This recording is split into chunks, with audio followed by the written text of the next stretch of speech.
Corona virus के कारण भारत में भले ही लगातार मौत का आंकड़ा बढ़ रहा हो, लेकिन अगर दुनिया के दूसरे देशों से तुलना करें तो यहाँ मौत का आंकड़ा दुनिया के बाकी देशों से कम है।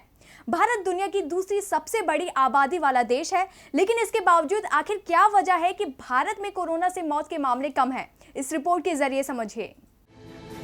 दुनिया में हाहाकार मचा रहे कोरोना वायरस ने अब भारत के दरवाजे पर दस्तक दी तो कयास लगाए जा रहे थे कि भारत में तेजी से मामले बढ़ेंगे। दुनिया के दूसरे देशों की तुलना में भारत में मौत के मामले बेहद कम हैं। किसी को ये एक रहस्य लग रहा है तो कोई कह रहा है भारत खुद को बचाने में कामयाब रहा है।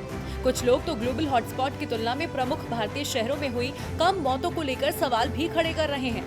वहीं अगर भारत में कम मौतें होने के पीछे के कारणों को खंगालें तो कोरोना से बचाव के लिए एहतियाती कदम। 1 महीने से ज्यादा चले लॉकडाउन की भूमिका अहम रही।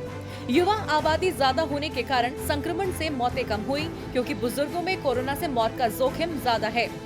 चर्चा ये भी है कि जिस वायरस का भारत में अटैक हुआ वो कम खतरनाक है। भारत के गर्म मौसम के कारण कोरोना वायरस के तेजी से न फैलने की बात भी सामने आई है। हालांकि इसकी पुष्टि होना बाकी है। लेकिन ये सचमुच भारत में कम मौतें हुई हैं या फिर आंकड़े ही कम सामने आए हैं? क्योंकि भारत से सामने आए मौत के कम मामलों को लेकर सवाल भी खड़े हो रहे हैं। दरअसल भारत में कम टेस्टिंग हुई है, शायद इसी वजह से आंकड़े सामने ना आ पा रहे हों। सिर्फ अस्पतालों में हुई मौत की गिनती को भी कारण माना जा सकता है। क्या आंकड़ों में अस्पताल के बाहर या घरों में मरने वाले लोगों के आंकड़े शामिल हैं? मौत के आंकड़ों से दहशत पहुंचना स्वाभाविक है, इसीलिए ये भी हो सकता है कि सरकार असल आंकड़े छुपा रही हो। भारत में मौत के सही आंकड़ों को सामने लाना मुश्किल है। इतनी बड़ी आबादी में सरकार के लिए हर इंसान को ट्रैक करना आसान नहीं है। ऐसे में असल आंकड़े क्या हैं, वो फिलहाल जांच का विषय लगता है। लेकिन फिलहाल जो आंकड़े स्वास्थ्य मंत्रालय से सामने आ रहे हैं वो भारत के लिए राहत की खबर है।